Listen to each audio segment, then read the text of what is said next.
part of their challenge, and I just really encourage you to sit back and put yourself in Mr. Global's shoes for a second.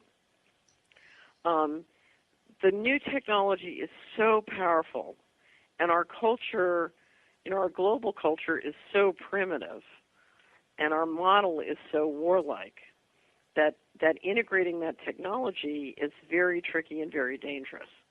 So the question is, how do you integrate it in a way that you and your syndicates stay in control? And it's quite complicated and quite tricky, and that's part of what I think makes whether it's depopulation or reducing everybody into poverty and having very tight digital control, it makes it the economics say, look, we need this technology, but the politics say, well, we can't have this technology unless we have complete control. Yeah. So my next question is that in the past you said there was a very small, maybe 5% possibility of global or U.S. financial collapse. And last I heard, you thought the likelihood of collapse had crept up to 25%. What's made that change, if that's still true? Oh, here are the scenarios. My scenarios for 2011 are three scenarios. One is slow burn. One is 2008 redux, which is a repeat of 2008. And then three is collapse. And at the beginning of the year, it was 70% slow burn, 25% 2008, and 5% collapse.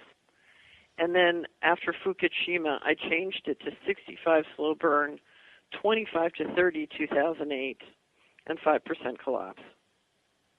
So collapse didn't change the 2008, because I think that Fukushima is much more potentially devastating in its impact than is perhaps understood. Thank you. So my next question comes from forum member Gridiron. If you viewed collapse as a graph and the severity steadily increased, at what point in time, like dates, do you expect this collapse to turn the corner and hit the elbow of the parabolic curve that the severity begins to go vertical? To me, collapse can happen in two circumstances. One is if Mr. Global wants it to, and the other is in the event of what I call the Midianite thing. So let me explain the Midianite thing. There's in the Old Testament, there's a story of Gideon being asked by an angel of the Lord to throw the Midianites out of Israel. And so Gideon is a shepherd and very skeptical that he can do this, but he organizes a ragtag militia, and sure enough, they come down the side of the mountains. The Midianites are sleeping in the valley below, and they come down with lights and pitchers making noise and light. And the Midianites are so deeply distrustful and suspicious of each other, they jump up and kill each other in the dark. And I started to use this frame when I started to publish articles in the 90s about some of the financial corruption was going on. And what I noticed was we would publish something saying, there's $59 billion missing from HUD. And all of a sudden it would set off squabbles because you realized all these people were getting compensated, not realizing how much money they were helping Mr. Global steal. So they wanted a bigger piece. And so it used to set off these squabbles. So, part of our, a scenario that's positive for all of us is if there's so much squabbling politically in the centralized systems that it sets off fighting, and then you get a, sort of a systematic control. So I think collapse can happen in those two scenarios. Away from that, I just don't see it happening. Now, what I do see happening is sequential collapse. So what you've watched is if I want to come into East Asia, or I want to come into Argentina, or I want to come into Indonesia and buy up a lot of equity, I want to engineer a collapse because then the prices of everything drop dramatically, and then I can buy everything up cheap. And what we've seen around the world is sort of a systematic crashing of a given country or economy, and then Mr. Global coming in and picking things up cheap, and then bringing in lots of government programs and other things that then drives those equity values up. And so you have a sequential collapse pattern, but it's much more a disaster capitalism kind of pattern. So I don't see the hyperbolic collapse scenario, because I think I don't agree that material reality necessitates an economic collapse. I just don't think that has to be. Now, if Mr. Global wants complete control and he wants the absence of prosperity, then you could kind of get it. But I don't see the global collapse scenario as a high probability. Okay. That makes sense. It's not pretty, but it makes sense. Right. And I'm not saying, the funny thing is that most of the people on this call, certainly our descendants would be better off with a global collapse.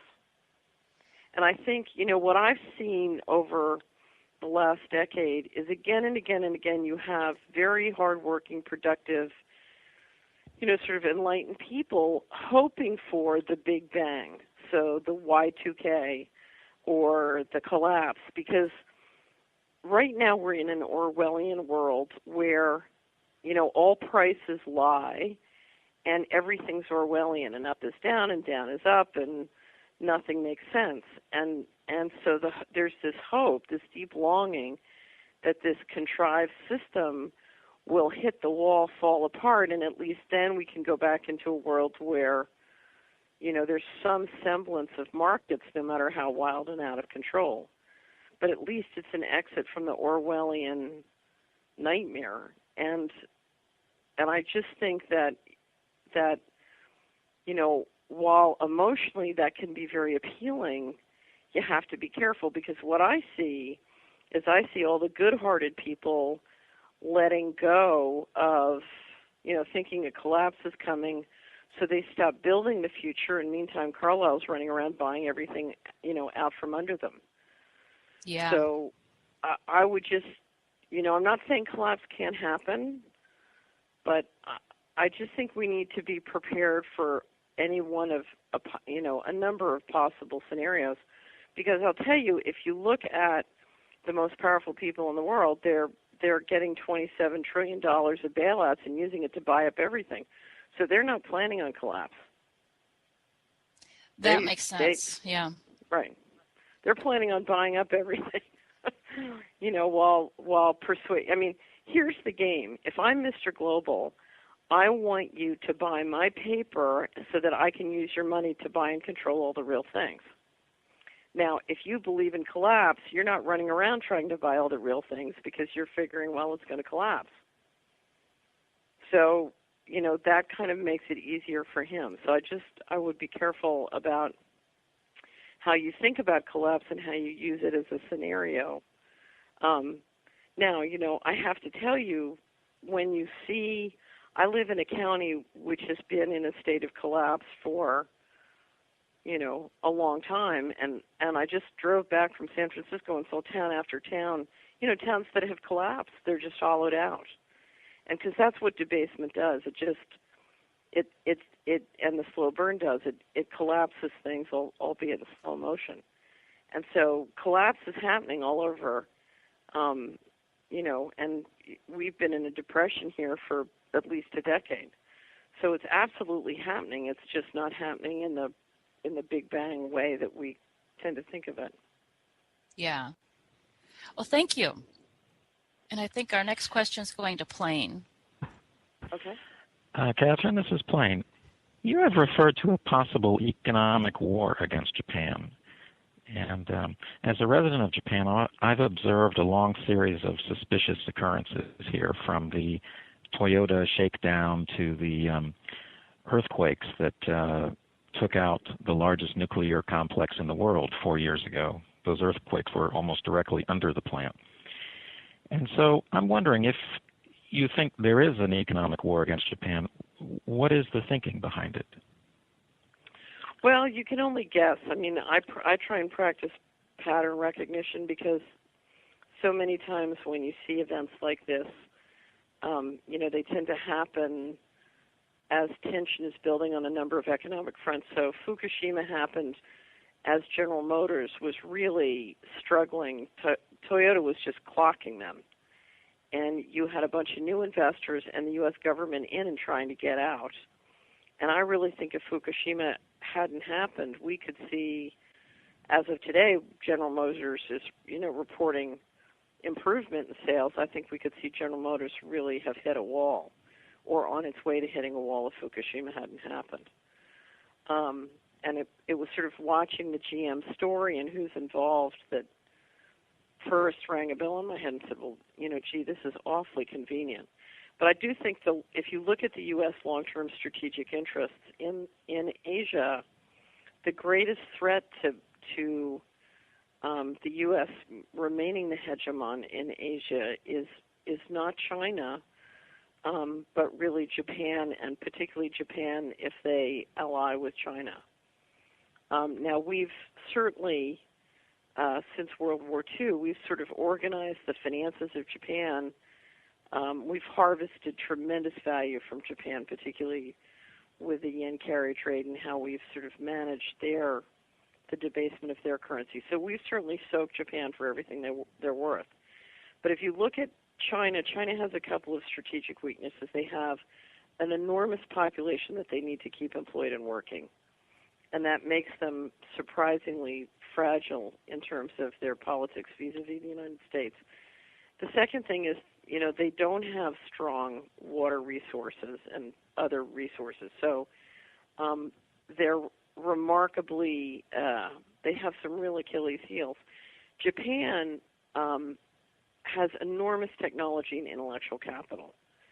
And, if the Japanese and the Chinese ever got together, not to say that there aren't historical tensions there are plenty of them, I think that could cause a real problem for the United States maintaining control of Asia, maintaining control of the sea lanes, really being the Asian hegemon, which is, if the United States is going to continue to maintain its power, it's just got to do. So I think there's reason to want to keep Japan subjugated and away from forming a major alliance with the Chinese to kind of shift power vis-a-vis the United States. Well, thank you. I observed something that it's now hard to find seismographs here. The one for the Fukushima event looked like it was a nuclear bomb test followed by a regular earthquake. And in the past in Japan, seismographs were in newspapers routinely, so I thought that was kind of interesting. Right. It's, in all these things, it's impossible to tell. And what I try to do is to just watch the financial patterns, both before, during, and after. And, if you look at the financial patterns and logic in a lot of what look like natural events, more and more to me, all the sort of rumors that these things are engineered by weaponry seem to make more and more sense to me. So I think it's a distinct possibility, but it's, one of the hardest things for all of us is, I think there's nothing more insane than living on a planet where you basically don't understand how the planet's governed and you don't understand half of the sort of the politics and warfare going on. And it's quite irritating and unnerving to try and manage your life and your assets when everything is a mystery. Well, I'll second that. Well, thank you for the answer. Catherine, this is a question from forum member Human. Human wants to know why you thought the Asian tsunami off of Aceh